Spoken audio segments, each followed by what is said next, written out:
want to welcome everyone.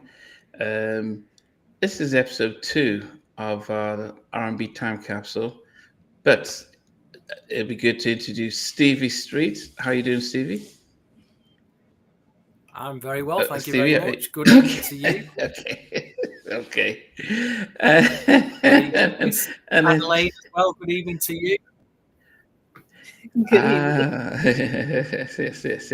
So he's calling Good evening Adelaide, to, which is like all our viewers and Yes, listeners and Adelaide. from all around the world.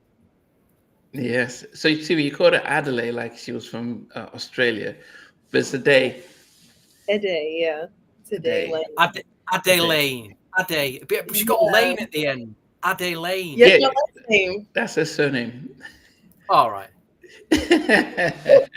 Music tips and reviews with JB. JG, how you doing? So as you guys come on in, please let us know you're in so we can give you a shout out as always. Um, how has it been for the three of you? Michael Ray, what's up? What's up? The second, I need to remember the second. IDKU, welcome. Good evening, good afternoon. Okay, before we get into 88, any music news, guys? Anything that is anything current that we can about? Yeah, there's a few bits. I was running around record shops on Friday and Saturday, filming for my shame. Here's another shameless plug for episode 5 of New Jack Swing in search of, which is now on my YouTube channel, Stevie Street _ But I did go into a new record shop that sells new albums, and I discovered this guy called Destin Conrad, Mm-hmm. new album out, and I thought, yeah, I can get with this. You know, he appeals to a black audience, bit of a pop audience, and an LGBT audience as well. You know, so he's got all bases covered there. I think he Okay, could be the next. He could be the next R&B star, but we shall see. You know, these artists get hyped, don't they? They get hyped, and then the hype fizzles out. But we shall see. It's looking good for him. have Destined. you heard of him a day? Yeah, I've heard of him. Yeah. Um, Okay. they Sivas, just finished welcome. Go this ahead. music festival called Lollapalooza, I believe, and Sabrina Carpenter, she brought out Earth, Wind, and Fire, and that happened in like under 24 Mm. hours. So that all came together, like her bringing them out as a guest. I'm like 24 hours. So that was cool. Okay. Okay. Michael Ray mentioned Jodeci had a great show in DC yesterday. Yeah, I saw Mr. Dalvin talking about it, and it looks as if Kate JoJo's back and on his feet. And look out for Mr. Dalvin's upcoming EP album, and of course that means a return trip to halftime chat. Oscar Flavor, welcome, welcome. Okay, so Day, any music news? Anything that's Oh yeah, anything that was current? my music news when Sabrina Carpenter brought out Earth, Wind, and Fire. Oh, that was it. Yeah. Okay, so okay. We want to shout out to Michael Bivens, 57 today, and yes, old school. And I just saw a video of Boys to Men, and they brought out Yes. Michael McClure, on stage, and they had him singing "End of the Road" alongside with them, and he still had the bass, he still had the stuff, but you could tell that he's, physically, he's still, struggling with his walking and stuff. But they have made it known that what has happened in the past is in the past, and they're still brothers, and it's good that they can all come out and celebrate. I don't think he's got the energy to go on tour with them, and I think they're in a different space, just the three of them singing. But I think every now and then it's good for them to remember that he was part of them and stuff. Terence is saying, "Who's that in the blue?" Today, do you want to introduce yourself for people who might not have noticed you? Hi guys, my name is Aday Lane, and I'm also on YouTube as Addie's Diary. And I'm new to the Halftime Chat family, where I am working as a content producer as well as some of the interviews producer. And I'm just learning how the art of interviews and just showing my passion for entertainment. Yes. Yes. So, And if you had seen her interview, um, Grady Harrell. Grady Harrell, it just name just disappeared from me. So Grady Harrell. And I can't, Stevie, were you surprised I got that clip from my interview with Crystal Johnson, where you asked her, "Hey, do you know Grady Harrell?" Yeah, you did. You were some Steven Spielberg there with the editing, some George Lucas. No. Okay, so Terrence, that is a day rain. Jacob Bandit, Bads, welcome. I like that page. That looks like a layer. Yeah. And 312, welcome, welcome. Okay, Hey, guys. Bands. Jacob Bands runs this Instagram platform called Legends on Stage, and he has it's like a entertainment capsule of like older entertainment as well. Okay. Yeah, so it's really cool. Yeah. Oh, that's good to know, Jay. Dio, what's up, my brother? All right. So, 1988. I will say that this was my awakening to music. Now, prior to 88, um, we listened to Stevie and Michael and stuff, but I didn't. It wasn't. It was what was popular, what was on the radio, what you'd hear at little kids' party. 88 was when I actually went out and I didn't buy music because couldn't afford to buy music, but it was when I sort of took notes of music. I took note of the artist, and I still, if I see certain videos, always remember Ken White's Superwoman video, and when she talks about breakfast and cooking your eggs, and it just seems so literal and visual. Um, so 88 was, to me, it was like, okay, music really took off for me. So I'm really excited about this year. And I know some of the artists like Karen White and the rest are really excited about this year as well. So because they did see the promotion.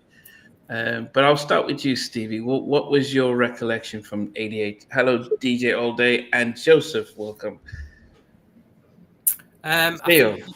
musically, I think it is my favourite year of all time. If I really think about it, I don't go back to it too much though, because it does. I just want to go back to being a kid again, a teenager again. It was the year that I said in the previous 87 episode where I was mainly listening to pop dance with an R&B influence. I think by 1988, I fully transferred over from pop into soul music. Now, I know the albums you want to be talking about tonight would be very different for the albums I want to be talking about, because it was still a year that I didn't know what New Jack Swing was still in 88. It wasn't until the year later. So I was, even though I was buying bits of what you would call New Jack, I didn't know it was New Jack. But there was a lot of like soul records that crossed over into the UK charts in 88, which I did go out and buy. And I have made a list of the albums that I bought that year. And also that I discovered 12-inch singles. When you're hearing a record on the radio for the first time, and it's 3.5 minutes long, and then you go into a record store and you pick one of these up, which is like a 12-inch single, and you see like your favorite tune that you've heard on the radio is like 6 or 7 minutes long. You're like, what? It's 7? This is a 7-minute long version. You're stunned by it. So you buy these 12-inch singles and you've got your favorite record for 7 minutes. Like the Mac Band came out in 88 with Roses Are Red. Oh 3.5 man, minutes on the radio.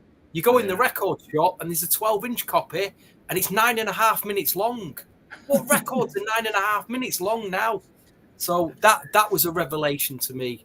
It's buying 12-inch singles, but it was a great year for soul music. 88. Anyone who was buying soul music then, honestly, I could list a lot of albums tonight. We will do.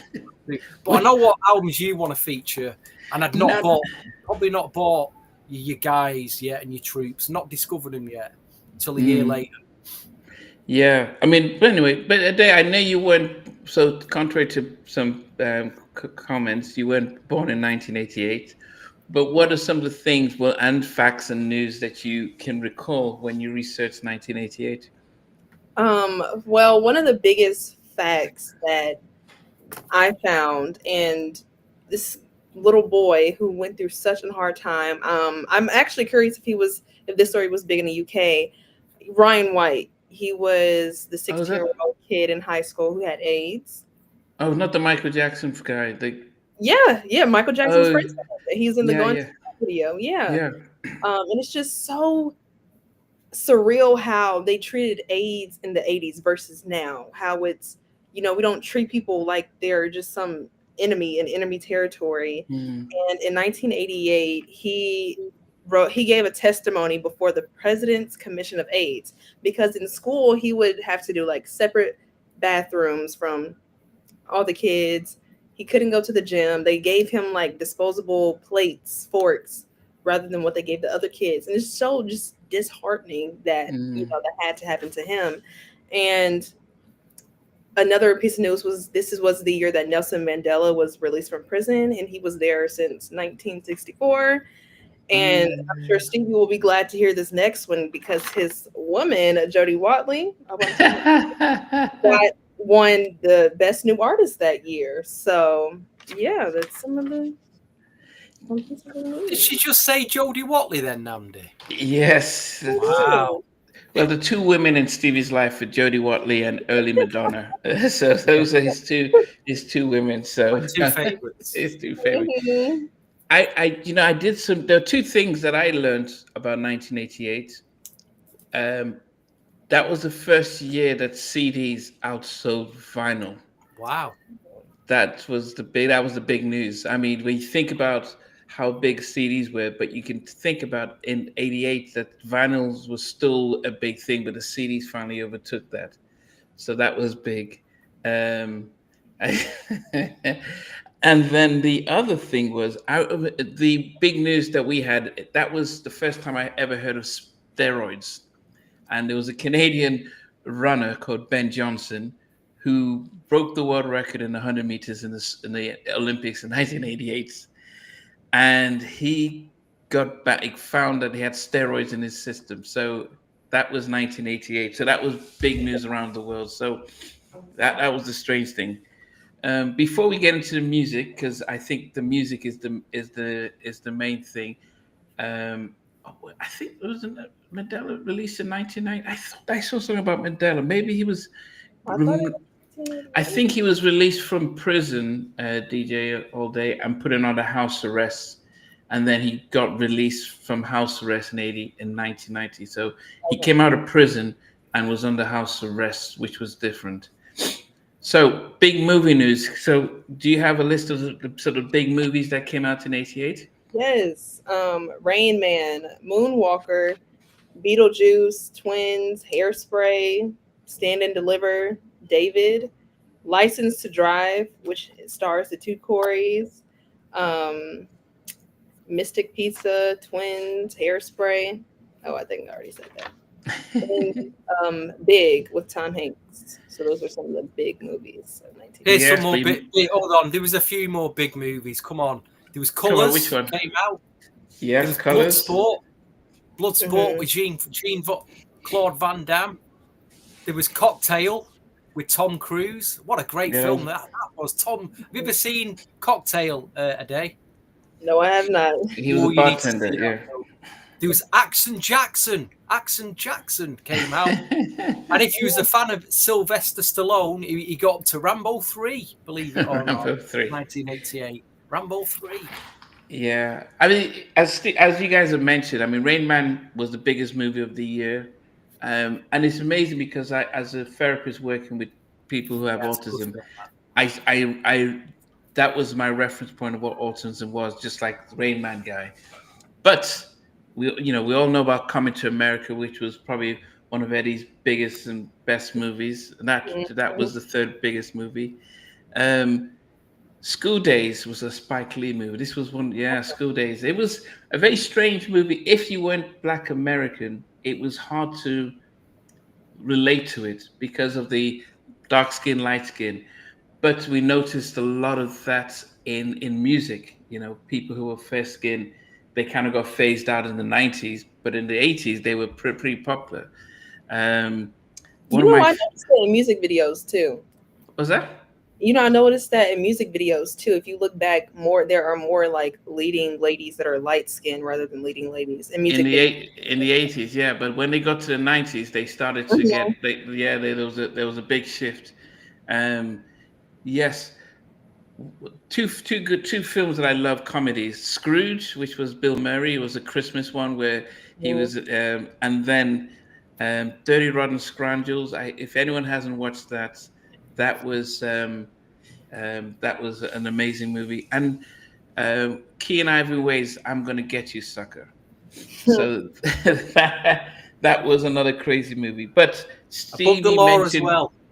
Above the Law yes, but with Stevie Stephen mentioned Seagal. he mentioned colors, and that was probably because we started to get colors was one of those early movies around the hood and the police, and then we started getting Boys in the Hood, and we started to get Dead Presidents. So this was a good time to usher in independent black movies that did well. Okay, and of course Die Hard. It came out in the summer, but it's always known as a Christmas movie for some reason. And then you mentioned Moonwalker. That was a massive thing when it came out in the fall. With it was a video that came out in different things. Yep, Roger Rabbit, Who Framed Roger Rabbit, animation meets action. So the 80s had some twins. You mentioned big Naked Gun from the first. Yeah, Naked Gun was big. They've just done the remake now, Mhm. and yes, Crocodile Dundee 2 now. So those are the movies.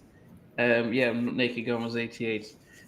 So a lot of us, I mean, as I said, some of them I remember watching these on VHS because sometimes you couldn't go to the movies to see all of them. Now we're talking about the music now. So Ade, do you want to go through some of the albums that you kind of discovered from '88 before Stevie and I come in? Are we just doing some of the ones that I found that were big that year, or my favorite Some of the ones that you found out was big that I before you found? go into your favorite. Yeah, then with Okay. the Stevie, we'll just talk about some of the ones. Yeah. So 1988, I have "Making Trouble with the Ghetto Boys," "Tear Down These Walls" by Billy Ocean, "He's the DJ, I'm the Rapper" with Will Smith and DJ Jazzy Jeff, Tracy Chapman self-titled, "Stronger Than Pride" by Sade, and "No Rest for the Wicked" Ozzy Osbourne, "In Effect Mode" I'll Be Sure, "Tell It to My Heart" Taylor Dane. Those are some of the ones that I found. Yeah, they were all Yeah. big then. All What very about big. you, Steve? Because you said that some of the ones that you kind of came across would not be the popular ones. Um, That's I was going to highlight there was some really good UK signings, UK major label signings, including a very young lady who I think is probably still to this day the best British female soul vocalist we've got, and that's Misha Paris. Was oh, signed Misha to Island Parish. Records. She released a Okay. debut album called So Good, and she had a breakthrough single called My One Temptation, which was all over the UK charts. The video was out; it was on Top of the Pops. She made a big name for herself. There was also a guy you could. It wasn't quite New Jack Swing, but you could put him in the Bobby Brown kind of Al B. Shaw mode. There's a guy called Glenn Goldsmith. He had a big single in '88 called "Dreaming." Girl, am I dreaming? I must be dreaming. Da, da, da, da, da, da. I mean, come on, Glenn Goldsmith, "Dreaming" is one of the best tracks of 1988. They check out Glenn Goldsmith "Dreaming" on YouTube. Glenn Goldsmith. Okay, I write them down. And he had an album out, and there was a few other tracks like "What You See Is What You Get" and "I Don't Cry." Who else? I've got a million. This guy who's completely forgotten about, but he had an incredible voice. Another British guy called Stephen Dante. He put out an album called "Find Out," which had production from Jelly Bean, Monty Moore from the Jam and Lewis stable, Gardner Cole. Again, that was a great album. Great mix of soul, some like house, dancey type stuff. But that was brilliant. I mean, I could go on here. The Pasadenas. Do you remember the Pasadenas, Namdi? Tribute Right On. There were like five black guys all dressed in like rock and roll 50s gear. And they did this track called Tribute Right On. It was a fantastic single. Fantastic. Again, it got really high in the charts. And also, you remember Kim Wilde, don't you? The pop. Yes. She had an album out and she had a big single called Hey Mr. Heartache featuring Junior. Do you remember Junior? Because from Mama Said. Yeah, I thought it. Yeah. Yes. So I thought I'd just remind people about it in case they've forgotten before we get on to all the big American stuff.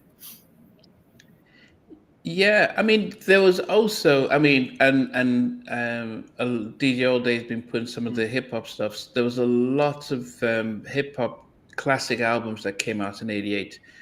Public Enemy, It Takes a Nation to Hold Us Back, which was in some places I thought you were getting clapping fly. for that. I was like, what's okay. that Mr. Miyagi says in Karate Kid? Man who catches fly with chopsticks can achieve anything. Yeah. So I thought you were giving us a clap. Yeah, Straight Outta Compton, NWA came out. Did it? What, in '88? In '88. Strictly Business by EPMD came out in '88. We also had Follow the Leader by Eric B. and Rakim. We had By All Means Necessary, Boogie Down Productions. I always like Boogie Down Productions. Long Live the Kane by Big Daddy Kane. The Great Adventures of Slick Rick. That's 88. It Takes Two, DJ Rob Bass and DJ Easy. That song was massive in Nigeria. It Takes Two.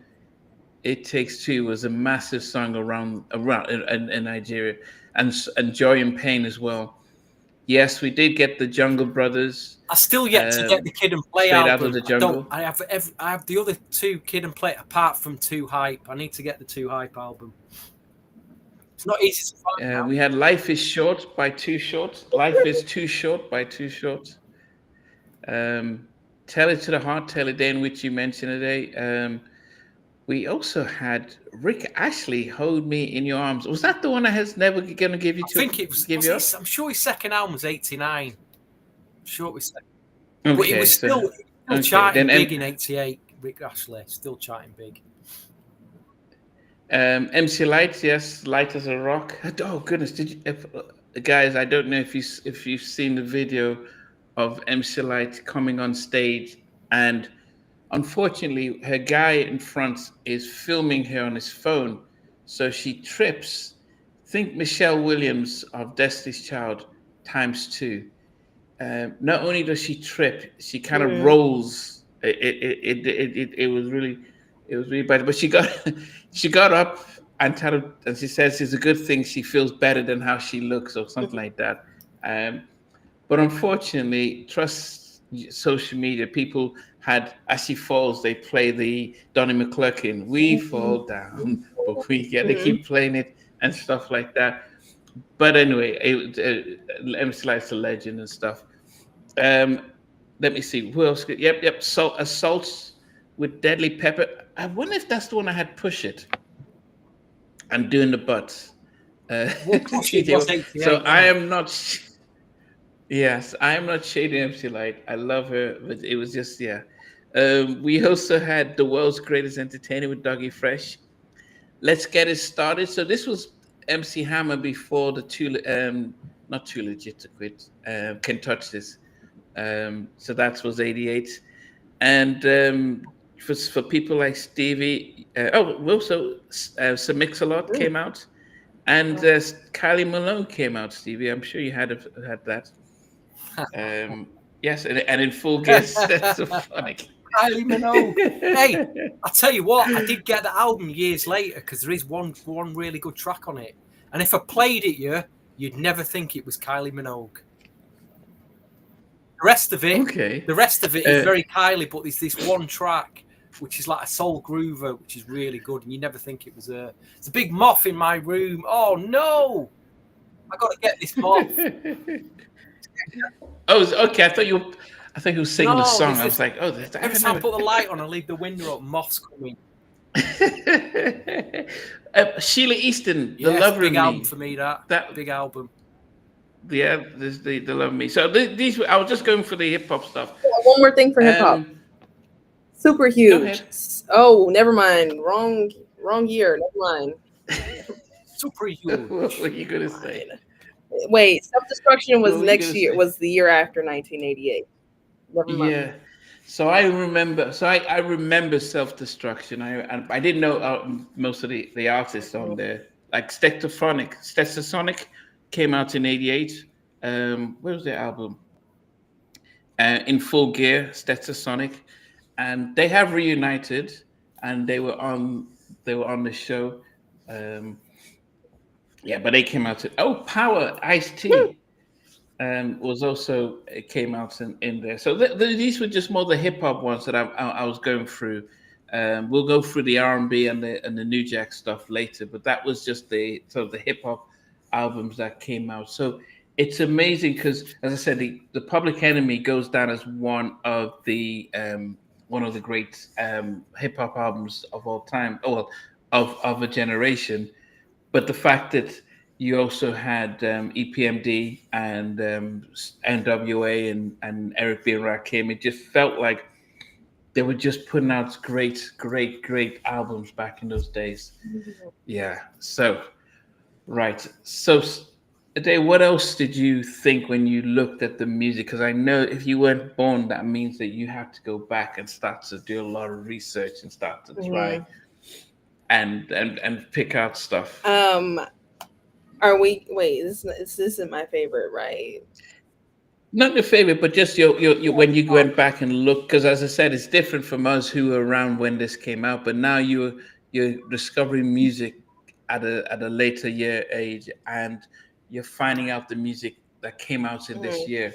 Well, what I found was huge hip hop. Clearly, like when I look at my list, it's filled with hip hop artists, which I actually love, especially when it comes to NWA. We're gaining a voice, not in a way that everyone will appreciate at that time, because they had a lot Hmm. of backlash and stuff. And I love that it was also a transition period into R&B. But my question is, if it's a transition into R&B and people say that's the year that R&B changed, before this, what type of music was like rock? Was it rock? Like right before R&B? Like rock, and like we're going from rap to R&B? So if you think of the artists, and Steve will come in as well. If you think of the artists who were dominating, like we talked about '87, so we had people like Freddie Jackson, Luther Vandross. It was more of an older kind of, the wore suits. It was more stuff that your parents would listen to, Okay. like, oh yeah, you listen to Okay. Stevie. So the music was, yeah. So for the kids, there wasn't as much stuff for us. For people who were Mhm. younger, it was Got mainly it. your parents were listening to, Okay. yeah, and Freddie and those were singing to your Okay. parents. In '88, you had teenagers coming Mhm. out. So I know that the boys Mhm. came out, but we had Guy who were just in the early 20s. We had Albie Shaw. So we had a lot of younger looking kids coming out. Karen White. Um, so they were looking young, and then Teddy's music was very much almost hip hop for and R and B, Mhm. which in a way was like talking to the streets. So it was like, oh, they're playing music for us, as opposed to, as I said, nothing against Freddie Jackson or Right. Billy Okay. Ocean and Keith Washington, but though they always look like your parents would be jamming to those kind of Mhm. tracks, as opposed to us. What was your thoughts, Stevie, from the transition from the artists and the acts from the '87 to what we were getting in '88? Um, like you say, I felt we're still in a very much soul music mode in '88 with black music. Hip hop and soul were dominant, and like you say, this new Jack thing was just about to come in. I don't think there was too ready for it just yet. I think maybe the year later, which we'll get to '89. But I think it was another transition year. I think it was probably the last good year for soul music as well. Really really good year for soul music. Yeah, but there was also in '88. Some like Tracy Chapman. She came out in '88, but she was like country kind of stuff, kind of folksy. But it resonated to everybody. She was black, but it wasn't like it was a black. It didn't feel like a black artist. Felt like just a recording artist. Um, as I said, it felt like we were getting even hip hop. Look at the amount of hip hop albums we spoke about. It felt like oh, okay, this was interesting. So now I know he's changed his name, and I have to be mindful because when coming on the show, I can't use the old name. But what he was saying here that there was a challenge of Mike, and I actually did think he was British, and I thought he was our version of Michael Jackson. But but yes, so the Sign Your Name and Wishing Well, those were, that came, I didn't realize that came out in '88 as well. But as I mentioned, just because you had, as I said, we've talked about that Big Daddy Kane, Marley Marl, and all these rock bass, these were Eazy-E came out with Easy Does It. So they were talking to the kids, the youth, they were talking to the streets. So they were making music it felt like whether hip hop or the New Jack stuff, it felt like they were making music for the young people, as opposed to what we were getting in '87, what we looked at before. Yes, Sanada. Yes, that's definitely. Hey, that's a major scoop you've got interviewing old Sanada or Trent Darby's we used to know him. That's a major scoop. That I don't know how you pulled that one off. It is 5 years of working. Five years. Yes. So yes. Yes. But what it was is that it felt like people were coming. The list. They were targeting the youth, just like they did in the '60s when they had Elvis. They were going after the young kids and stuff. And they were the ones who were buying the records. They seemed like they abandoned that in the '70s and early '80s, but by the late '80s, it was like, okay, let's just switch, and that became the fire. Stevie, so you back in back in '88, you weren't listening to, you were becoming aware of New Jack, but what was the stuff that you were buying? I can remember, the albums that I bought were looking at my list here. Freddie Jackson, Don't Let Love Slip Away album. Will Downing's first album. George Benson, Twice a Love album. Luther Vandross, Any Love album.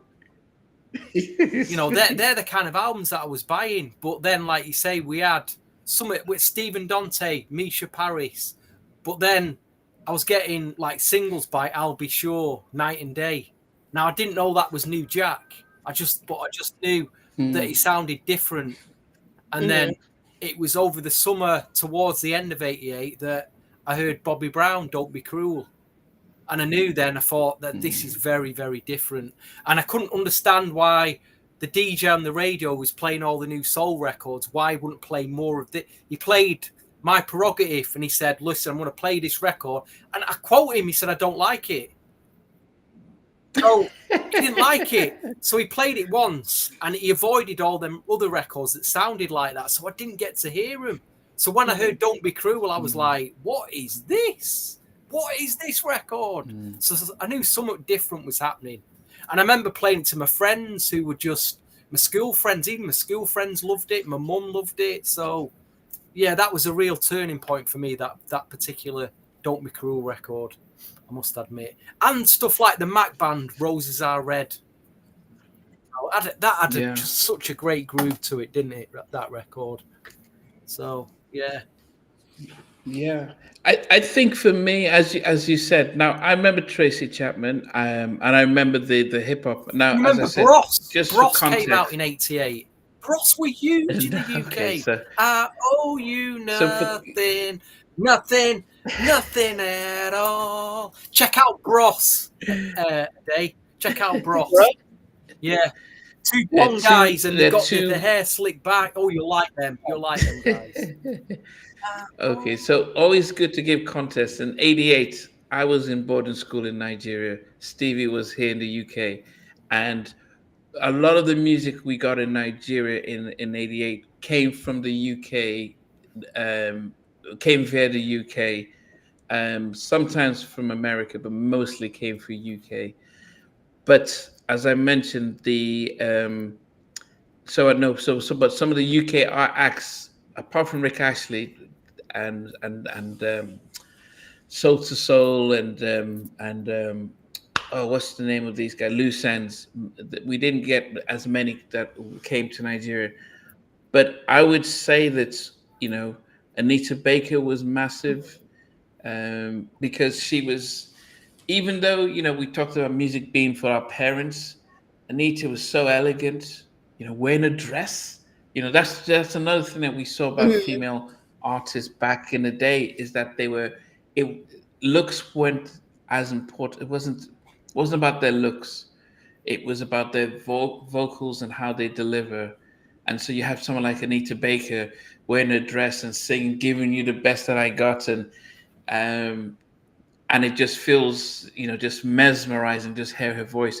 But she came out the same year with Sade, when she came out with Stronger Than Pride, and it was almost like you know that type of elegance in music. And if you think about how those women came out in '88, and think about how acts were coming out in the mid '90s, how they had to dress, and how what kind of song lyrics they were singing, you can start to see how a lot of people who were born after Hey, later hey, 90s, Nanda, early who were the 2000s biggest and who were the stuff. biggest producers in 87, 88, 89 in the UK, do you think? Who do you think the biggest producers in the In the UK? UK, I would think it was Waterman, Yes, there you Stockman, go, and Stock something. Aitken and Waterman. Now, a lot they got absolutely a lot of the music community kind of turned on him. They kind of ridiculed him because they churned out. It was like a formulaic pop sound, but really, it was no different. It was no different to what Teddy Riley was doing. Teddy Riley was churning his sound out after between 87 and 89. It's just that we liked his sound. But if you was into Stock Aitken and Yeah. Waterman, you were just getting this Rick Ashley, Jason Donovan, Kylie sound. It was very poppy, but it was bass. It came out of soul music, came out of like mid 80s, like Princess, Sam Your Number One. They continued it from that. So you'd buy like a pop album from them, and a lot of it was just throwaway pop. But you get one record that had like an upbeat soul groove on it, that sounded like Princess. But they were the biggest producers in the Mm. UK at the time, and they had their own sound, like Teddy Riley did. You know, they owned their own Yeah, but I formula. thought unlike Teddy Riley, there was competition in America. So you had LA and Babyface, Teddy, Jimmy and Terry, Kashif, Kasif, even Quincy Jones was still making records. So you wouldn't then just turn on one dominant producer. Ade, could you just give one of your favorite albums that came out in Oh, '88? absolutely. I'll start with one of my absolute favorites, especially from my childhood. When I tell you, I would be on my little iPod in like seventh grade because that's when I discovered them. Every single night till like 1 a.m. watching other music videos. We have The Boys debut album, Messages from the Boys. Wow. And tiny heartthrobs that, oh my gosh, are just amazing. And then some of my favorite songs from that album are Down My Heart, Lucky Charm, A Little Romance, and Happy. But Happy also has, in their music video, has a young Lorenz Tate, which is like super cool to see. Wow. Looking back, yeah. I remember when Down My Heart came out, and Mm. it was like, Oh how yeah, is this possible for these kids to be singing like this? Because they looked like they were, it looked like an act. It looked like an act that, it's not possible. Now, of course, I didn't know about Ellie and Babyface because, but you could tell that the sound the music sounded very familiar because they used the same sort of formula, just as Stevie would say, on that with the Mac band, with the Bobby Brown stuff, with the Karen White stuff. So you could listen to it, and it had a similarity to it, but it was simple lyrics and oh that yeah down my heart. I remember interviewing H-Town, and they were like, "Man, if those little kids can do it, we need to." They inspired H-Town to get into Okay. music. The boys, they said it was like amazing to be able to see these kids perform Mhm. and stuff. Yes, okay. Stevie, did you discover the boys at the same time? Not till later on. Deo asked, "Was Derek B British?" Derek B was one of Oh the yes, original UK hip hop rappers at the I time. remember he was He was a bit battling of a with LL. pioneer, actually. He was a Yeah, bit of yeah, a pioneer Derek B. for I that. remember Derek B. Yeah, goodness, that's going back. Okay. Hey, Derek, what's up? I'm Marco, Submariner. Stevie, what about you? Just one album that was big for you in '88. It was probably the Glenn Goldsmith album. What you see is what you get. And if you've not heard that album, you like Bobby Brown, go and check out. Seriously, go and check out. Do your homework and check out Glenn Goldsmith. You'll be Okay. very surprised at what you see. What you Okay. see is what you get. A load of very catchy R&B pop records on there. Not quite New Jack yet. There was a few. There was a New Jack mix of Dreaming that they added with the album as a bonus 12-inch. The Going for President Glenn G mix was very quite New Jack, but yeah, it's a Okay. shame what happened to him. He got signed to RCA. He actually, after released the album a few years later, he did a single with MC Hammer, and it never quite took off. But he was working on his second album, and he got shelved, and that was Wow. his virtually his major label career over, which was a shame. Yeah, the dreaded word of getting shelved. Yeah, That's all that work goes in, and they just stump it out. I'd love to get him on halftime chat for an interview. Actually, old Glenn Goldsmith. I'd love to get him. One of my favorite albums from '88 is the Karen White debut album. Now, I told you about Superwoman, Mhm. the video. Um, I think it was one of the first times that I listened to a song that it was somebody telling a story Hmm. that it felt like she's just telling me a story. I made you breakfast. You're not eating it. I do all this stuff. I've got my. I'm like, what goodness. It didn't. It felt like a story that I could listen to. And one of the things I would always confess that I'm not great at hearing lyrics when somebody sings. I listen to the melody and how they sound over the melody. So I can't really hear the words as much. But with Superwoman, I could listen to the stuff and I could tell the story, and it felt sad that this was going on. I was a kid, like, man, goodness, Mhm. she doesn't. He's not appreciating your breakfast and the eggs and stuff. So I felt sad about it, and he's a police officer as well. Um, yeah, so that was massive.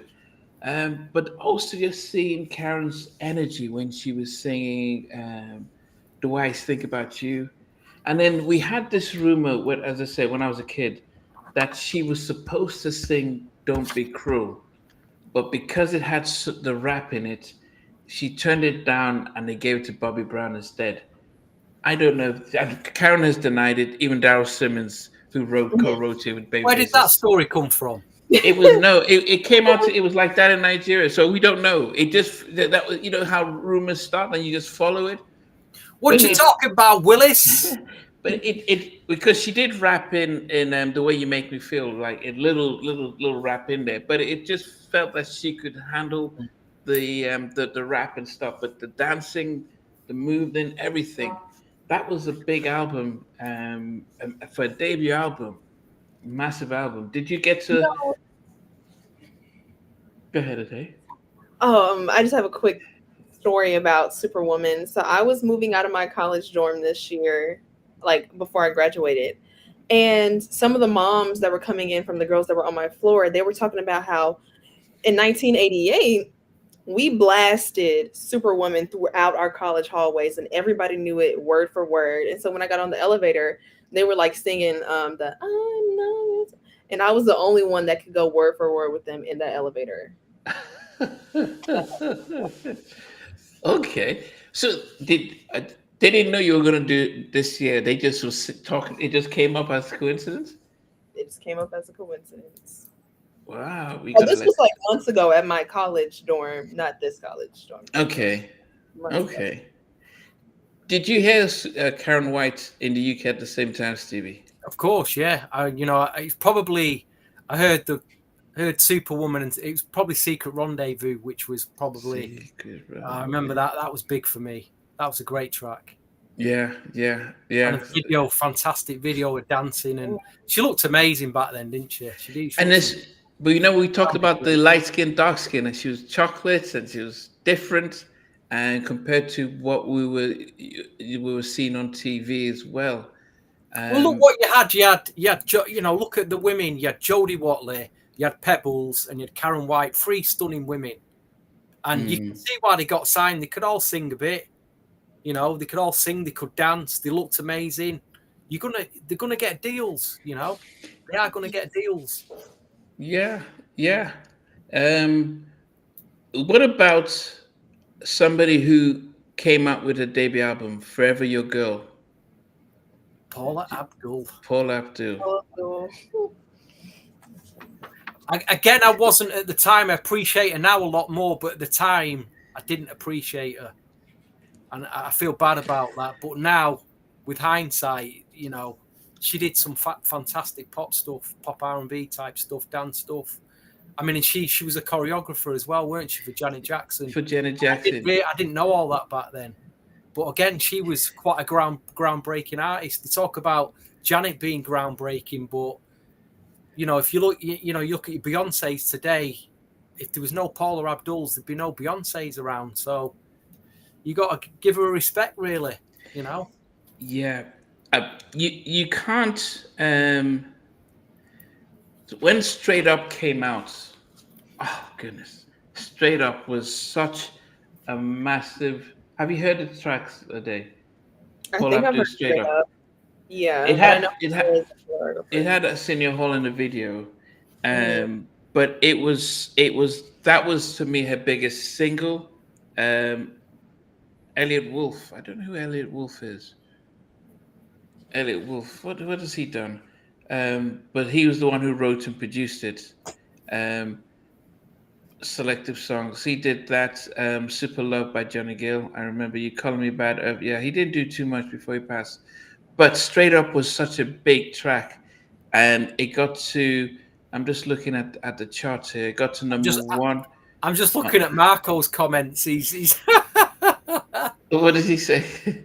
oh, just have a look. I mean, compared to Marco, compared to what we've got today, we've got Pink Panthers today. You're telling me that, you're telling us that Paula couldn't sing. Put her up against Pink Panthers, and then tell me you can't sing. That is really that Pink Panthers is absolutely shocking. I don't. Yeah, It sounds like AI music to me. That sounds like AI yeah, generated music. But but it's the whole Pink Panthers is huge right now, and I'm like, really? Yeah, she's yeah, huge. Yeah, she goes viral on TikTok Have you every so heard a often. voice? What kind of voice is that? Yeah, it's Am a I lot of missing something here? Give me Paula Abdul all day over Pink Panthers, because yeah, that's who you're comparing it to. Pop dance, whatever you want to call it. It's the same yeah. thing. No, I mean, I thought Paula was fun, and she deserved the success. It wasn't about her. It was. I mean, Straight Up was an amazing track. Um, Shell Pepsi Riley, me myself and Oh, I. she also has Yes, "Things for My Child" that came out that same year. thanks, my child. Now, I would say that I didn't know her as well, and even Tracy Spencer. As I mentioned, we were very limited. We were very limited with some of the albums. So, like someone like Stephanie Mills, um, um, apart from Shanice was global with "I Like Your Smile," but most of those albums, if they went big in the UK, then we weren't getting them in Nigeria. So I didn't know Shell Peps O'Reilly. You know, the these American, like Paula Abdul and Pebbles, they were very well produced. Put it that way. Yeah, yeah, They're yeah. exceptionally well produced. I think. You know. Um, Tony Terry, he came out with his first album. Is it Lubby Dubby? Lubby Yes. Dubby, do you know? Yeah. Have you Do you know heard what? of I him still before? see every record shop I go to. I always see that record, Namdi. There's always Okay. a copy of Tony Terry.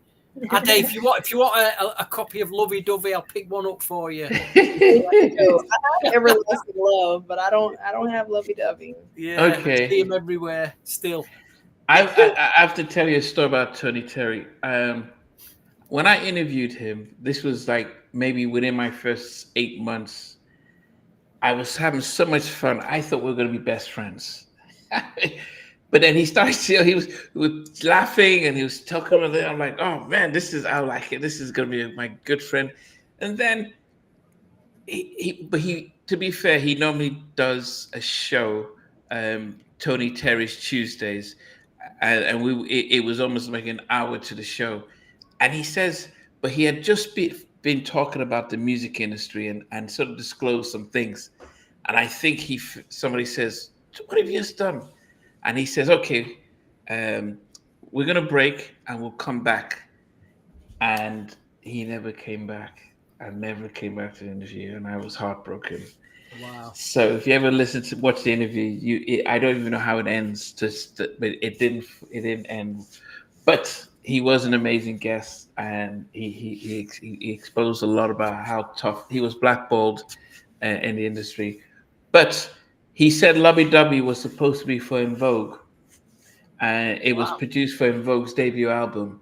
When he got to the studio, he was writing the lyrics to it, and he got to the studio, and the engineer, he says, "What is that?" And the engineer says, "Oh, it's some stuff I'm working for In Vogue." And he says, "No, it sounds exactly what I've just written for a song I wrote on a train."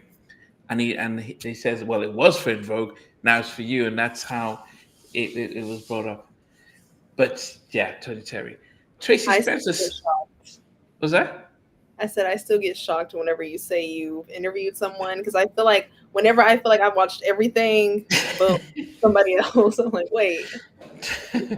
Tony was one of the first, maybe the first 15 or so. So Tracy Spencer, Symptoms of True Love. Did you ever hear of Tracy Spencer in the UK, Stevie? Again, not at that time. Again, I Yeah. discovered her a few years later. Yeah. Hi, And Katrina. I still don't play her. That first couple of albums, I don't play her much. It's more of a latest. She did an album in the late 90s. Oh, with Soul Shock. More, you know. Yeah. But I need to go back to them albums actually because there's some good stuff on them. Well, that Tender Kisses was sort of the, she had the symptoms of what was this her song, I can't remember the song that she had.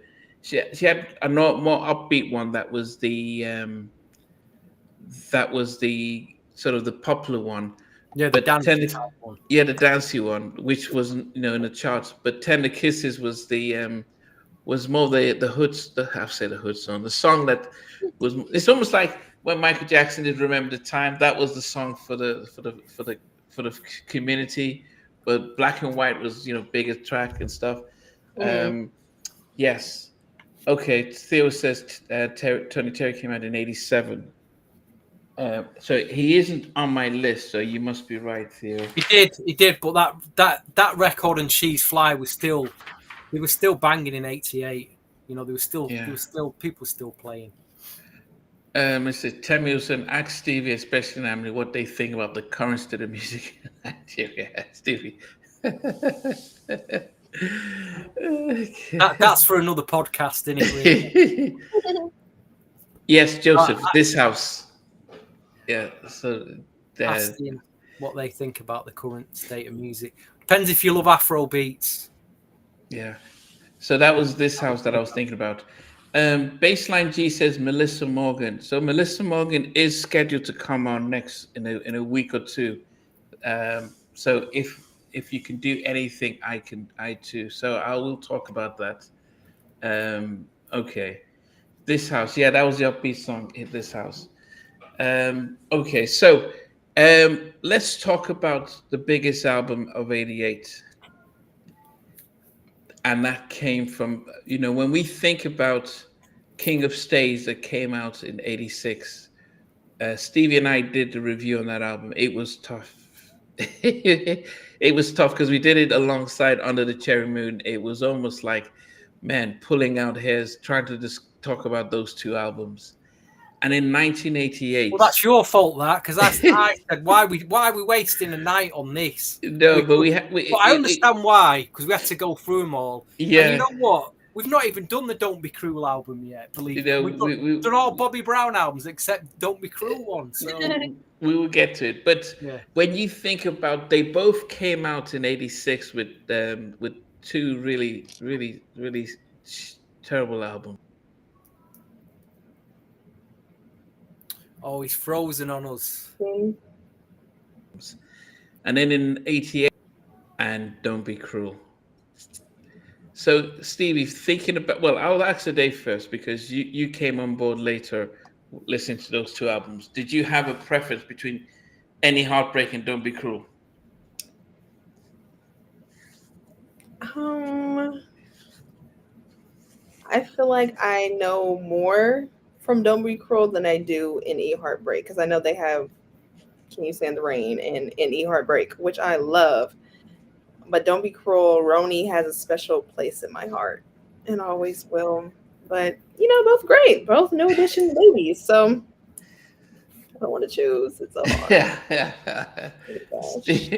Yeah. Stevie, what about you? I'd say the Any Heartbreak album is an all year round play for me, whereas the Don't Be Cruel album, it's a very much an one for the summer.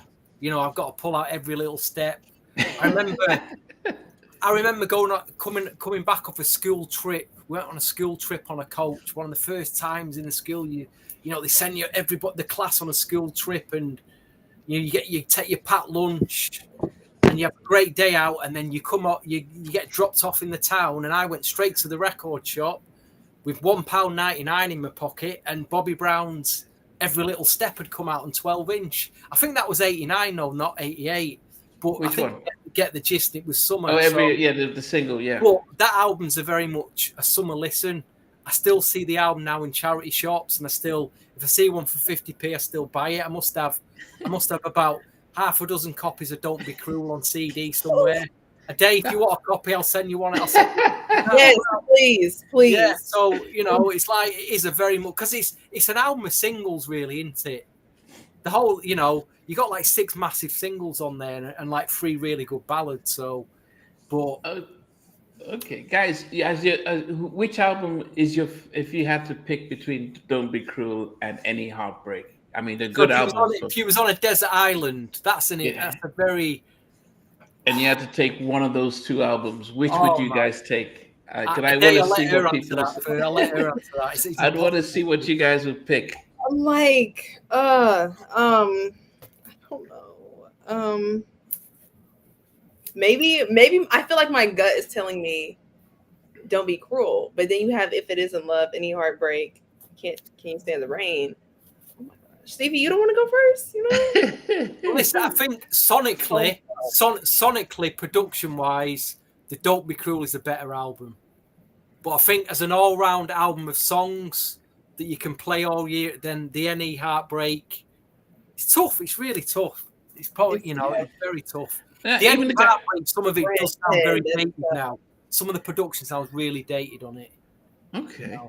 So I'm curious. I'm opening up for everyone. So yeah, if you can give us, if you can give us Impossible to Pick, I'll take the Bobby album. I think, me personally, I think memory-wise, I think I had a lot more memories of the Don't Be Cruel. I mean, I think it's impossible for those who weren't at least 10 years old or so in 1988 and 88, 89 to describe how big Bobby Brown was, because I think a lot of people may you can watch a video and you may listen to the albums, but it's hard to put it in. Think of Chris Brown, Usher. I don't know who else is big right now. Give me some people who are big today. Big. Kendrick Lamar, SZA, Doechii is big right now. Mhm. Okay. Megan Thee Stallion, Lotto, Okay. Victoria Monet. Yeah. Okay. Just take all of them with Chris Brown and then wrap them into one, and you get something close to what Bobby Brown was. Mm-hmm. He was Dad talks because about that all the time. Yeah. yeah, Michael Jackson was Michael Jackson, so he was, we always push him to the side, and Mm-hmm. Prince was doing his thing, but Bobby Brown was 18, 19 years old. He could dance. So Michael would do his dance stuff, but when Bobby was there, he had his two dances. He was out dancing his dancers. He was just he was just like a black rock star.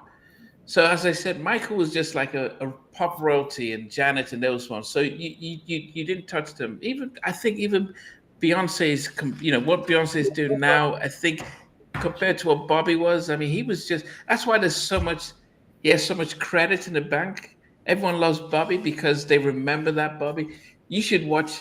He had a documentary when he came out with the Don't Be Cruel album, and he was talking. I think he was in Japan or so, and I think when you see him do dancing on stage with heart and soul, and if you watch his concert documentary, it just so blew your mind. He was in a Ghostbuster movie. He got $1 million, one for singing "Off on Our Own," and then two for being in the movie for 30 seconds or 20 Yeah, seconds. he was just opening the door for them. Yes, he got $500,000 for that, and got $500,000 for singing "Off on Our Own." He was just on a different planet. So that album was just yeah, he it was, yeah. So I would just say that it is hard to contemplate how big he was. If people tell me how big Elvis was, I'm like, well, okay. People who arrive when the Jacksons were around and say, "Oh yeah, Jacksons were massive," I'm like, okay. I was a kid. I wasn't born when the Jacksons were out, but I was there with Bobby, and he was just on another planet. And I got to bring up Michael Crawford's comment. He just does it every time. And he was over. Check this out, folks. And he was oversaturated by Jam and Lewis. I mean, was Alexander O'Neill criticised? Was that oversaturated by Jam and Lewis? Was Janet Jackson's Rhythm Nation or Control oversaturated by Jam and Lewis? Was Sherelle oversaturated by Jam? Was SOS Band? Come on, think about what you're saying.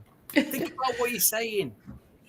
yeah, I think that I think Any Heartbreak was a beautiful album. It was a bet. It was like finally these guys knew how to make an album, and Johnny Gill really complimented them. I think the challenge was it came out the same. It came out the week after Bobby's came out, and you know Bobby just was so big. What happened in 80? I think it was in 88. New Edition. They went on the Any Heartbreak tour. Bobby Brown and I'll Be Sure were there on the tour. I'll Be Sure opened. Bobby comes in, and then New Edition. Bobby was getting so big that he left the tour because he was bigger than because after he performs, they're like, okay, yeah, he had to leave the tour. They had to set up his own tour that toured for 2 years and stuff because that's how big he was. It was massive. Yeah, he was. I mean, what hurt New Edition was they didn't tour outside the States, did they? Yeah, They never yeah. came to the UK like Bobby Brown did. Wow, I didn't know that. Bobby Yeah. was off to the UK. He went to Tokyo. So Yeah, that massive Tokyo stuff. He was touring, and so I think that's why NE's not as well. They're bigger outside, but not like Bobby and stuff. So that was the Don't Be Cruel, and people will make their picks of those two albums. A day we also had the Guy album. Oh What did yes. you? What was your? I know you've listened to it since it's been out. So what's been your thoughts about that album? Um, I feel like y'all love, Stevie loves New Jack Swing, and it just feels like maybe that's the bridge to when it started to happen, especially also with you, Nandi, your boy Teddy Riley, and his just oh my genius mind, and how him and Aaron and Damien just come together. It's beautiful. It's beautiful. 10 out of 10 across the board. And it's strange because in some cases we'll call it a New Jack album, but in some cases it's like an R&B album. Okay. But it's it has this balance there. Um, but did you know about the album? I mean, what's been your favorite song? A couple of songs on the Guy album. I would have to say Piece of My Love, of course, Ah, is yes. probably. Giving you a piece of Um, my love what's another one? Did I write it for down? you. Yeah, Piece of My Love would probably be number one. Okay, I think mine would be "Don't Go, Baby, Don't Go," and and "Groove Me." Yeah, I but mean, yeah, a lot of people like. But how Stevie, does did I you? like? Go ahead. How does I like go again? My I dreams like, are now I Oh, like. let's stop reality. now. I was like, okay, yeah, okay. Stevie, Stevie sings out of tune. I don't even know if he does it on purpose. But Stevie, did you know about the Guy album back in '88, or was it? No, I didn't. And be honest, how many people got into Guy through the single "My Fantasy," which came out a year later? Because that's what I heard first. I do Mm, remember after I'd got "My Fantasy," thinking, "Hold on a minute." When I kept going into my local record shop, looking through the albums, there was a Guy album there that I'd always flick past because I didn't know who they were. So I mm, remember it was like a light bulb moment. I bought this single, "My Fantasy," and I'm like, Guy, who then I thought, I'm sure I've seen it out. Then I run out and I buy this Guy album. So I've got it a year later. And for what we know now, we talk about it being Teddy's Guy. That to me now, everything we know about that first Guy album, I'm gonna say it's Timmy's Guy. It's just as much about Timmy is about Teddy, that Guy album. So it's Timmy's Guy because obviously the second album had nothing, was completely different in sound. It's more about Timmy Gatlin, that album, what we're learning now, than it is Teddy. I'd give it 50-50, mate. 50-50. yeah. No, definitely. I mean, yeah, the Guy was different once Timmy left, and stuff. I didn't know You know about what the. you could what would be awesome if you could get Timmy Gatlin and Damien Hall on a podcast together and bury the hatchet, mate, and get him to talk. Because he does, Him really, right here. yeah. That's Timmy Gatlin. Wow, Yeah, y'all are. because I know Damien everything. Wow, Hall, Damien Hall, really, what did was he have to do with that? I don't know. Did he do anything on the album? No, not on the first album. There No. you go. Then it's Timmy's album, really. So okay, good because I was about to say let's chill, but I just seen that's 1990. I thought that was Yeah, wrong. I'd love to yeah. get them both on a podcast together and trash it out. um, yeah. I don't. I don't think you saw my last interview with Timmy Gatlin, did you, Stevie? I did. Seen them both, and this is why Yeah. I'm swayed now with Timmy. I'm a believer in Timmy, and this is why I want to do his album Help, which came out a year later. I've got to do his album track by track. Yeah. It's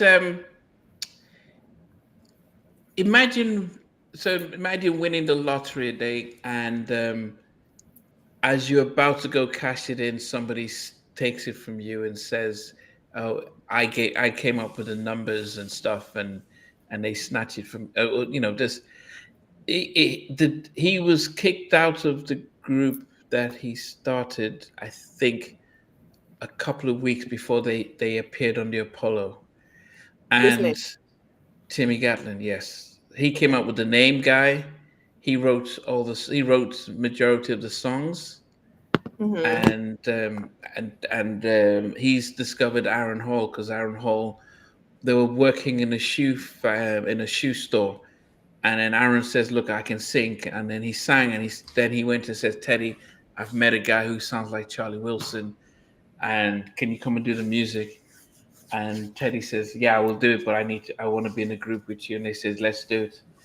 Unfortunately, Timmy went and got Gene Griffin, the infamous old manager, and he said, "Come and manage us. We've got to deal with Uptown Records." And Gene saw money, and he didn't like the fact that Timmy knew how to read contracts. So they all signed the contracts to giving Gene Griffin control. Timmy refused to sign, so Timmy got kicked out.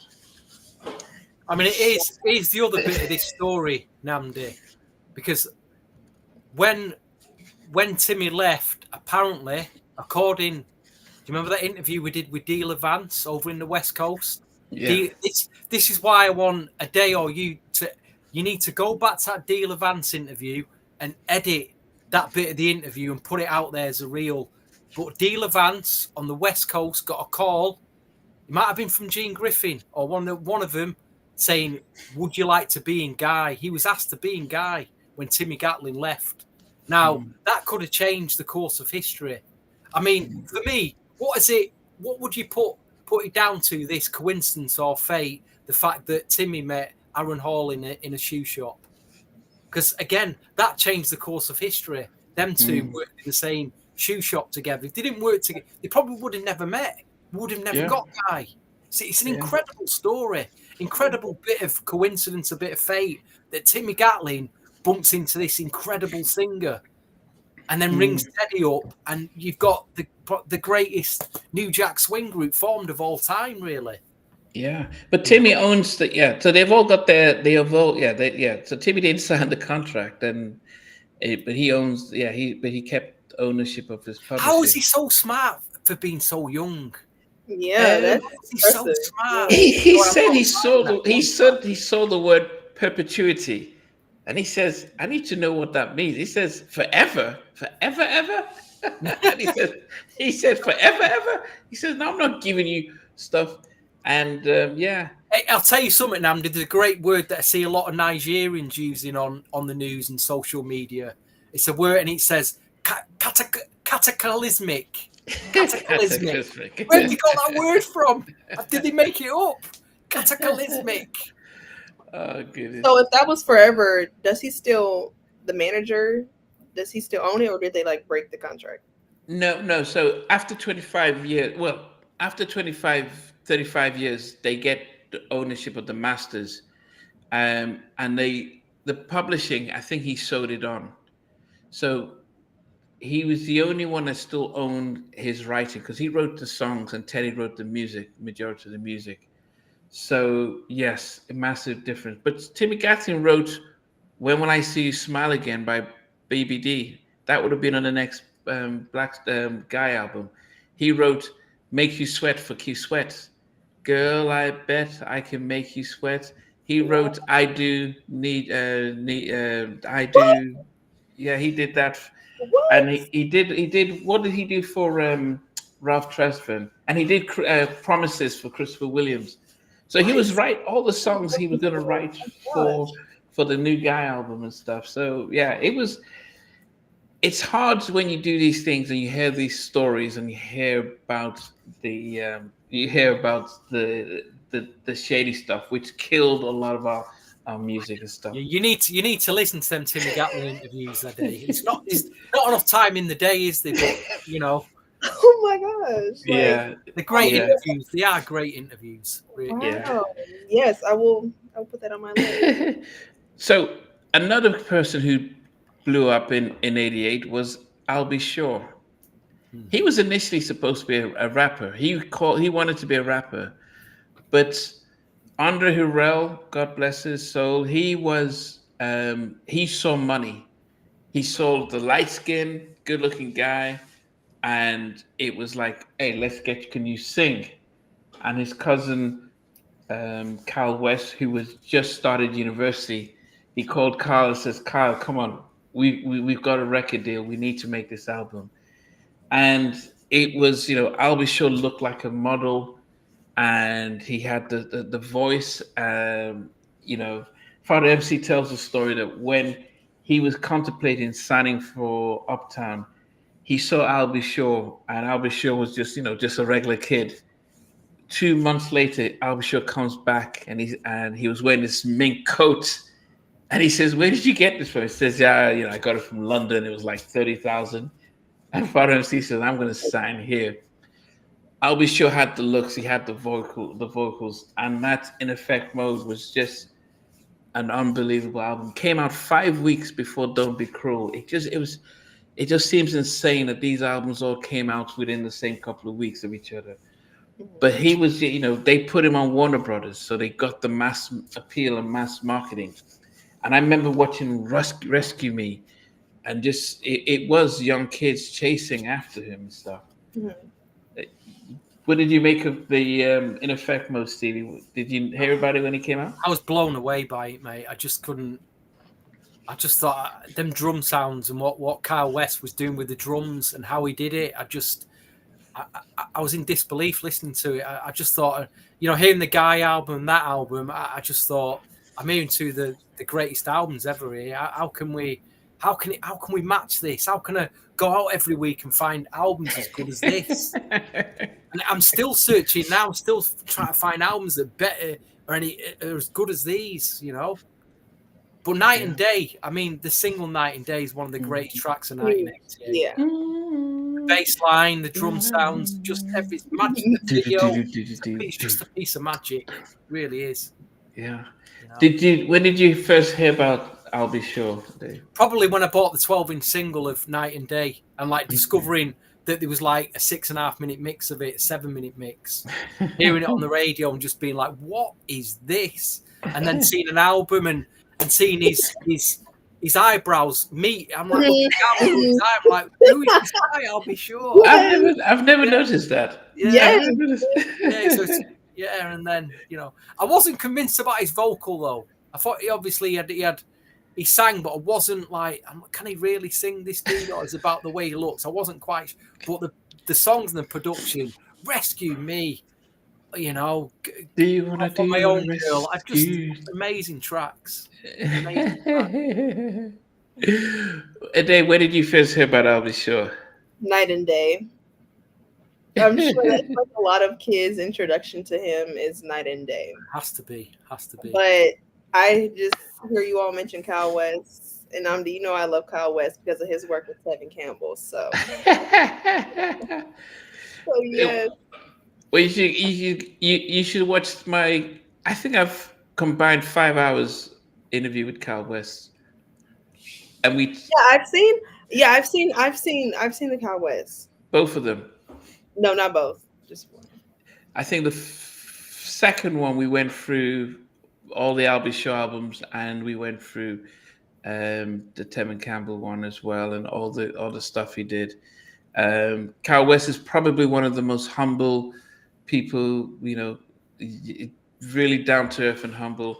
But he also talks about he was making the money was coming in, and when things settled down, it was like, hey, where's all my money? Because they were so busy making the music that they didn't realize that their monies were being siphoned away. Same way Jodeci, after their second album, went out west. It's just because they all got taken advantage of, and so just unfortunate. It's just unfortunate. Another album that came out in 1988. Stevie, do you remember Troops debut album? No, I don't remember it until years later. I don't. My Troop discovery was That's My Attitude, which was the following year. That's my. So I So just what about you? don't remember that album at all in '88. Do you remember this? I appreciate it now a lot more. Appreciate that debut album now, hell of a lot more. But My Heart.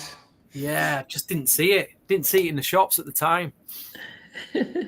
I'm sure you noticed New Kids on the Block, Hanging Tough. I didn't. Again, at the time, I didn't like them, but now, with hindsight, give me New Kids on the Block. I'll take them all day. Baby, I Believe in You is a great pop, ballad. So great song. Was Please Don't Go Girl 1988? It was around that time. Okay. It was around that time. Or You Got the Right Stuff? Yeah. Like, I like that. I do like that. But what about you, Ade? What was some of your favorite albums? Because you want to list out some of your favorite albums from that time? Oh, yes. Of course, we have to revisit Messages from the Boys, My Young Self. It's crazy because my mom was also my mom and my aunt Charmaine. I feel like I've told this story before. They would sneak in the back of the church and listen to like the Boys on a cassette tape. Like, that's cute. So them, I have NWA actually straight out of Compton. When the film came out, me and my brother would perform Straight Outta Compton in our living room. I have Express Yourself from that album as well. Oh yeah, I remember Express Yourself. I actually interviewed the guy who originally wrote the song. That's What? Charles Wright. Yeah, Express Yourself. And he Yes. talked. Yeah. Wow. No, good. So wow. This my favorite song from the New Edition album is In a Heartbreak. I love that song so much. Not just because the Boys also have a cameo in there, but It must be the Boys having a cameo in it. isn't this the video that Malcolm Jamal Warner directed? He did that. Music video. And he did the video, and it was a big thing to have all those sort of celebrities, and it's like, oh, I know that person. Mhm. I can still remember them dancing and really, really celebrating them. New Edition, because I think I hadn't heard from them since Candy Girl and Popcorn Love. Wow. And then when Bobby left, I just didn't hear from them again onto the Any Heartbreak. So anything they had in between, I didn't know about it. Mhm. What else? Oh yeah, and my favorite song from the Bobby Brown Don't Be Cruel album is Roni and Rock Witcha. I'm stuck between those two. That doesn't surprise me. Why is that? Why is that?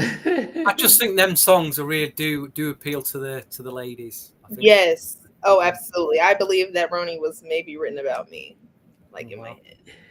I love that song. Yes. Yeah, but Roni was. That's amazing. That's an amazing very disillusional thought there, Dave. Yeah, right. Roni was it though. I mean, the thing about Illusions that song of grandeur. I mean, we're allowed them. We're allowed them, aren't we? It was easy to sing along with. The truth about Roni, she's a sweetheart. I mean, you could rap to it. It was easy to sing to them, and I think that's why I like the Don't Be Cruel album. It's just that the songs were easy to remember. Like, think about the main song, Don't Be Cruel. I think he sang the same verse 4 or 5 times and stuff. Yeah. Okay. Stevie, what was your favorites? What my albums? Yeah. I'll tell you the albums that I did buy. I put them down in a list. The ones that we haven't mentioned yet. There was a dance group called Bomb the Bass, who were produced by a guy called Simon Timmons, as I do remember. That had some good soul tracks on it, as well as the dance. There was a Luther Vandross album, Any Love. Really enjoyed that album. There was, you might have seen him recently a day. Gerald Alston of the Manhattans went solo. Have you seen the Manhattans recently at a gig? I haven't seen them recently because they're supposed to. Oh, they can't go. August 29th. All right.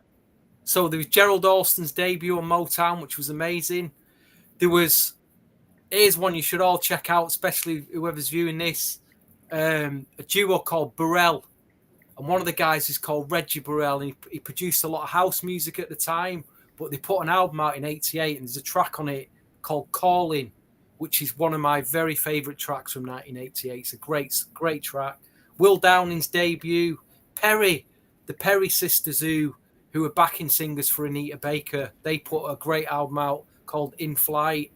Sheena Easton, the Lover in Me album. That's still one of my very favourites today. It's got Ellie and Babyface production. Prince is on there. Great album that. Angela Wimbush as well. Misha Paris I mentioned. Stephen Dante album. Those are all big albums for me that I spent my money on. You know. Okay. And also big single at the time. Teddy Pendergrass came back. I did a track called Joy. That was being played everywhere. It's a joy to be. Oh, what a great track. Narada Michael Walden had a great track called Divine Emotions in 1988, which was a hit. It was a minor hit. What a great track that was. Yeah, great memories of 88. Yeah. A few surprises there that I've thrown in. Yeah, I think for me, if I look back at some of the albums that came out and think, how many of them did I put in my collection afterwards? No, Howard Hewitt is not dead. No,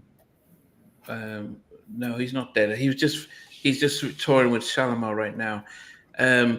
I would say that Anita Baker's "Giving the Best That I Got." I think when I first saw her, oh goodness, when I saw the video for the first time, it felt so elegant. It just felt just like on a different level. Just watching that now, it just felt, even though it felt like this is the kind of stuff my parents would listen to, I still connected to it.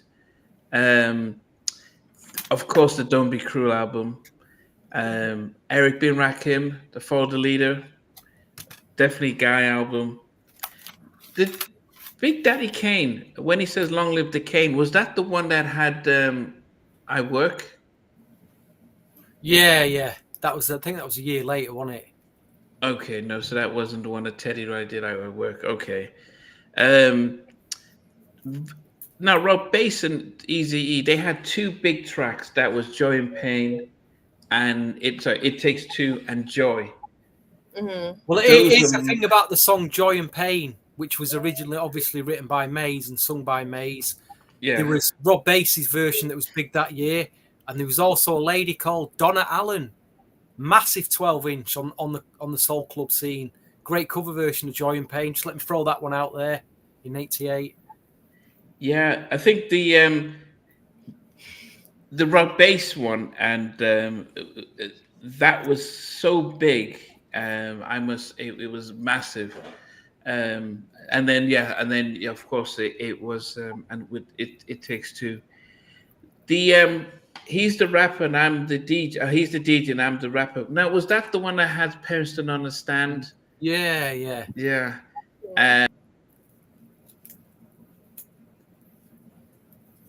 Oh, it's frozen us again. Wait, why do you keep freezing on us? I saw that. Froze. It said that froze was like Fresh Prince and DJ and Jazzy Def. Their videos, Parents Just Understand. Now, you listen to it now, and there's a part where he's driving with this young girl, and I think she was a 12-year-old runaway. But he describes her in such a very different way. So if you listen to the song now, and then he then reveals how old she was, you wonder why they didn't sort of censor those raps back then. There's a lot of stuff that they used to do back then. People mentioned Prince Love Sexy. That was, but it wasn't massive. It wasn't a massive album. No, not as one of these. Not as big as the ones that come before it anyway. Yeah. Vanessa Williams, Right Stuff. The Right Stuff, baby. Right Stuff. Yeah, that was a big track. Yes. Did you know about Vanessa Williams today? Yeah, but not that album. When you said Right Stuff, I thought about New Kids on the Block. Okay. Yeah. And then also I would say that the Crazy by the Boys, was that their second album? Yes, the second one. You got me going crazy. Okay. 1990 album. Yeah. I must say that I was definitely impressed by the boys. Um, I was definitely impressed by the boys. But I would say, just as just as we come to a close and wrap things up, is that um, 88 was definitely an awakening for me. It was definitely a time that I took notice of music. It was definitely a time that I felt music was a lot more accessible. Now, as I said, I was much younger than a lot of everyone that came out then, but it felt like, okay, this was music that was aimed at me as well. Stevie, did the girls come out with 888, Love Me or Leave Me? They did. But again, I never even saw that album back then. That was so hard to Yeah. find that album. It's very, it's still quite an expensive album that to get hold of. You know, Yeah. Okay. So, Dave, I will wrap up. Just get your final words about 88 and based on what you've learned and what we've been doing today. Yes, I love 1988, as I always do. As we do each one of these, I wish I was there, but God had other plans. Um, yeah, I was of course big in movies and music and chart-topping hits by some of our favorite artists, and I like that, like what you said, that it gave the younger crowd music to listen to, to hear them out too. So shout out to 1988. it's a shame for you, innit? You got to run out now and buy Megan the Stallion. You know what I mean? I really feel for you. You know what I mean? You got Megan the No, Stallion to get into. she's You know, cool. Megan Pink Panthers and Pink Panthers to I buy. don't even know who this Pink Panther was. Deary me. Yeah, Usher's son loves her. Pink Panthers. Wow. Yeah. Stevie, reflections of 88. Like I say, for me, it's a real music, real year of soul music. The year that I really got into soul, and I still to this day look for albums that I don't have from that year. And I will say, if you're out in record stores now and you see pressings from that era, grab them while you can, because they are disappearing. They are disappearing, and the price of them they're gonna rocket. The moment you can still find this stuff relatively cheap, but I promise you, Mhm. once it's gone, it's gone. But you're gonna have to get them online, pay all the postage and this, that, and the other. So if you see them in the record stores now, just grab your copies. Telling you. Okay. So DJ All Day has been bringing out gems like Vesta Williams, and I would be Oh, honest, amazing. Yeah. I never knew about Vesta in Nigeria at the same time. Same thing I didn't know about Phyllis Harmon. So I feel so. If you think about it, how you might feel about some of these not knowing any of these artists when they came out, that's how it is when I think about someone like Phyllis Harmon or Vesta or Stephanie Mills. I'm discovering them later because or Stacey Lavasor. You know what? Or, You know what helps Namdi is I had a friend who was older than me, who was DJing, who taught me a lot, who told me about different artists and the direction to go into. And a lot of people don't have that. I was just lucky, and I guess it's for some like a day, it's a bit of a self discovery for her. I mean, she's met us now. She's probably look at what we're listening to and she'll check them out. So she's got some sort of direction to go in. But a lot of people just don't have that, and this is why most people don't fully get into music. They only get into what they hear on the Mhm. radio or what's trending. They can't actually think, because someone's not saying to, hey, check this out. This is really good, giving them that direction, you know. yeah, yeah, Yeah. and it's true. I mean, because as I said, a lot of the movies that came out, as I said, I had to watch them there later, and a lot of the music I had to go back on. Sade, Stronger Than Pride. I mean, for many years, Sade and Anita Baker almost mirrored themselves when they came out, and there were two different types of music, but two very classy and elegant women as with how they delivered their songs. But we also saw the emergence of hip hop, especially with NWA and Eazy-E coming out in '88. At the same time, the East Coast came out with a lot more heavy animation, um, with Public Enemy and EPMD and Eric B. and Rakim. But it is interesting by the '90s where the West Coast just, when Death Row and stuff really blew up. But it's a very interesting year for me, as I mentioned. Teddy ruled the charts and the production around '88, and yes, this was my early discovery. So I guess by the time we get into '89, is a lot more GR production stuff. I think Jam and Lewis, they didn't do as much in '88. That really apart from the new edition stuff, they went as on the charts as much as they normally will. LA and Babyface were definitely would definitely chart toppers throughout. And so that's 1988. So, guys, as always, we always appreciate the fact that you guys comment and add your reflections in as well. Um, Hopefully, as we're getting better at this, '89. I can't remember anything that came out in '89. High Five, was that '89 or '90? 90. 89 was more of a it's dance. Dance really got a grip on '89. Dance and house music, I think, really Okay. blowing up then. Okay. So it'll be interesting when we get to '89. I think, was that today? Him and Me? That was '88. Today album came out in '88. They came out in '88. Mm-hmm. Oh, Yay. we didn't even discuss them. Okay. All right. So, but anyway, we'll see. Father MC. So much. It was just It was incredible so year. much. Now there's so much stuff. Yeah, there's so much stuff. We did. I almost had this a downer when we started talking about Gene Griffin stealing contracts and all that, and it's like, oh goodness. But we want to always celebrate the music, like as always. All these songs. If you're not a collector like Stevie, go watch his series Stevie Street on search on YouTube. Outside of that, you can search on YouTube, and every album is available for you to listen to, and just to listen to and stream and appreciate. And that's the beauty of what technology has done.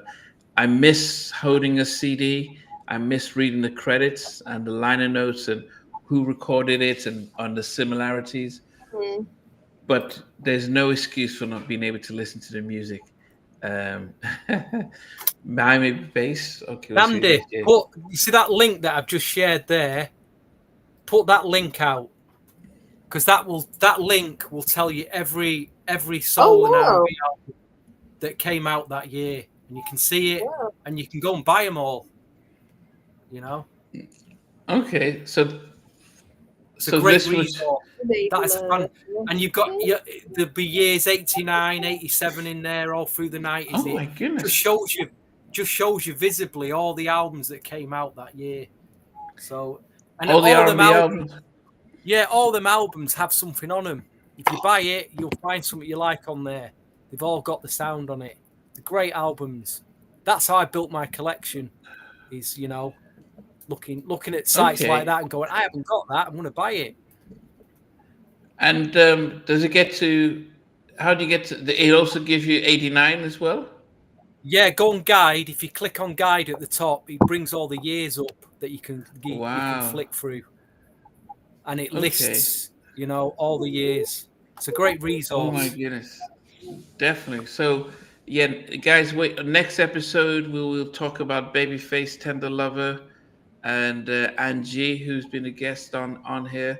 James Ingram, JT Taylor. Okay, Luther's back. It'll be very interesting to talk about, and Troop's Attitude album. Yes. So definitely can't wait to talk about '89 and see That's what the my difference was. attitude. That's my attitude. Hey. Yeah, okay, I kind of lost everyone there. So Yeah, so Stevie's put that in there. I will I will put it up here as well, just in case anybody didn't see it. But if you click onto soulmovement.nl, which is Netherlands, you Yeah. can be able to yeah, look at all the albums that came out. Yes, the Today album did come out in '88.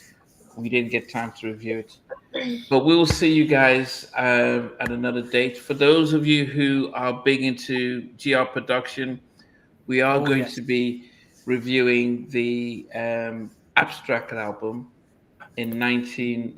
Sorry, on Wednesday. Abstract, that is the girl group that was signed to GR Production. They were the three girls who were in the Groove Me video, who was sort of dancing.